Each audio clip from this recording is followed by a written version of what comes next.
চক্ষু দিয়ে পানি বের হবে না। কিন্তু মেরে দোস্ত, আপনার সন্তান যদি হাফিজে কুরআন হয়ে যায়, আলিমে দ্বীন হয়ে যায়, আর ওই আলিম বা হাফিজে কুরআন যদি আপনার সন্তান বাবাকে নিয়ে মাকে সামনে নিয়ে যদি জানাজার মধ্যে দাঁড়া হয়ে যায়, ও আমার বন্ধুগণ, চোখের দুই টুকরা পানি নাকে নাগে আমার আগে আগে আল্লাহ রাব্বুল আলামিন তার মা বাবার জীবনের গুনাহগুলো মাফ করে দিবে। এই জন্য ইনশাআল্লাহ আমরা প্রত্যেক বাবা ইনশাআল্লাহ চেষ্টা করবো তো ইনশাআল্লাহ আমাদের এক এক সন্তানকে এই মাদ্রাসা ইনশাআল্লাহ দেওয়ার জন্য তৈরি আছি তো ইনশাআল্লাহ। হাত দেখাও আকাশের দিকে উঠায়া, আল্লাহ আমাদের সবাইকে দ্বীনের রাস্তায় কবুল করে সবাই আমিন। মেরে দোস্তর বুজুর্গ, আসুন, দ্বিতীয় নম্বর দল আমরা হইতে পাস করতে পারলাম না। হ্যাঁ, আপনি আলিম হতে পারলেন না, আপনি কি হতে পারলেন না, আপনার একটা সন্তানকেও তালিবুল ইলম বানাতে পারলেন না। নবী আমার বলেন, আমার উম্মত শুনে নাও, তোমার জন্য তৃতীয় নম্বর একটা অপশন আছে, তুমি যেন একজন আলিমের ইত্তেবা করো, তার কথা অনুসরণ করিয়া মানিয়া মানিয়া চলো। আলিম ওলামাদের কথা মানলে পরে নবীর কথা মানা হবে, সুবহানাল্লাহ বলেন, তার কথা মানা হবে। একজন হক্কানি আলিম, মুফতি সাহেব, মুহাদ্দিস সাহেব, তাদের কথা মানবেন, কুরআনের হাদিসের কথা মানা হবে। তাদের কথা মানলেন বটে, নবীর কথা মানলেন, আর নবীর কথা মানলেন বটে আপনি আল্লাহর কথা মানলেন, সুবহানাল্লাহ। এই জন্য আসুন, আপনার হায়াতে জিন্দেগির ৬০-৭০ বছরের জিন্দেগিটা আপনার আলিম যদিও না হতে পারছেন, আপনার সন্তানকে তালিবুল ইলম না বানাতে পারছেন, কমাস কম একজন আলিমের সঙ্গে আপনার সম্পর্ক রাখেন, আপনি তার অনুকরণ করিয়া চলেন। এই হলো তৃতীয় নম্বর দল। এখন নবী আমার বলেছেন চতুর্থ নম্বর একটা দল আছে, এটি লাস্ট। ১, ২, ৩ করে আমরা দুনিয়ার সমস্ত কাজ থেকে আমরা বঞ্চিত হয়ে যাই, কিন্তু না না, আমরা প্রাইজ দেই ১, ২, ৩ পর্যন্ত, না হুজুর, দুনিয়ার প্রাইজ দেই ১, ২, ৩ পর্যন্ত। কিন্তু নবী আমার বলেছেন না, ৩টা অপশন শেষ হয়ে গেল, চতুর্থ নম্বর একটা দল বাকি আছে, ওই দলের অন্তর্ভুক্ত যদি তুমি হতে পারো, নবী আমার বলেন, আও মুহিব্বান, একজন আলিমকে ভালোবাসো, একজন দ্বীনের কুরআনের পাখি তালিবুল ইলমের ভালোবাসো। এই মাদ্রাসার এই যে ছোট্ট ছোট্ট মাসুম বেগুনা ছাত্রগুলি দেখছেন, এই যে মাদ্রাসার ছাত্রগুলি আছে, এই ছাত্রগুলিকে ভালোবাসা, এদের সঙ্গে মহব্বত দেওয়া, আমার নবী বলেন চতুর্থ নম্বর দলের মধ্যে তুমি অন্তর্ভুক্ত হয়ে গেছো, সুবহানাল্লাহ। ও আমার বাবাজিরা, নবী আমার বলেন, ওয়ালা তাকুনু খামিসান ফাতাহলিকে, আমার বাবাজিরা, নবী বলেছেন তুমি পঞ্চম দলের অন্তর্ভুক্ত হয়ে যাও না।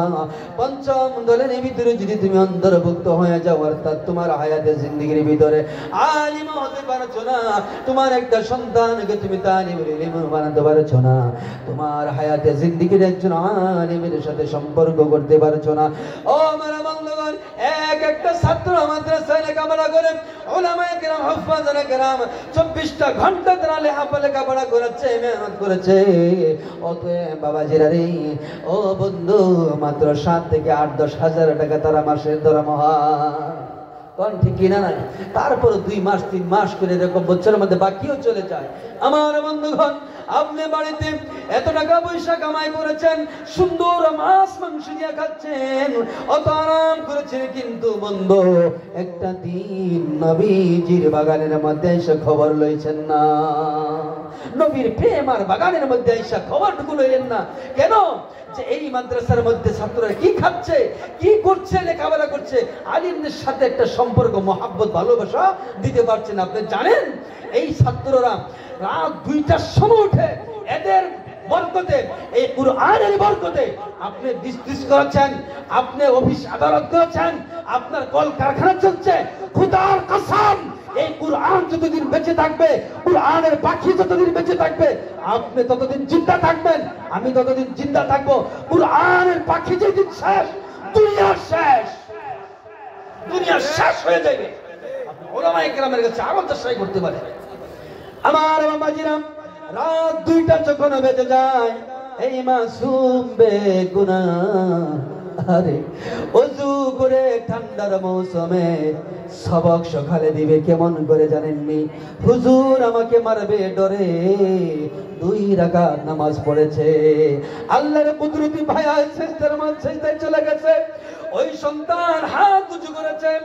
আমার মামাজিরা, আমরা সকাল 8টায় ঘুম থেকে উঠে বড় সূর্য আমরা দেখতে পাই।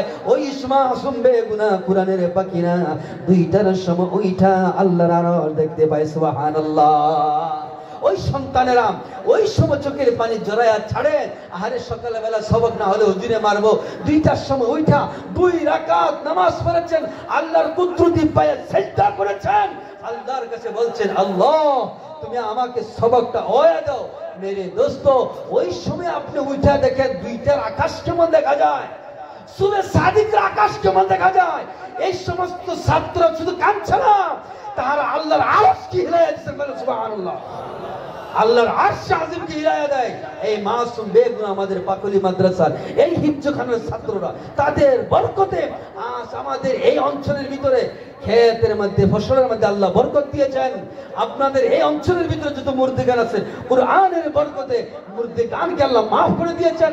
এই কুরআনের পাখিদের সাথে যেই কমিটির মানুষ, যেই অঞ্চলের মানুষ, যারা জান দিয়া, মাল দিয়া, সময় দিয়া একটু মহব্বত আর প্রেম ভালোবাসা দিয়েছেন, তাদেরকে আল্লাহ দুনিয়া চমকাচ্ছেন, আর কবরের জিন্দেগি তো চমকাবে, হাসরের ময়দানেও আল্লাহ পাকে তারা জান্নাত দিতে পারেন। সুবহানাল্লাহ।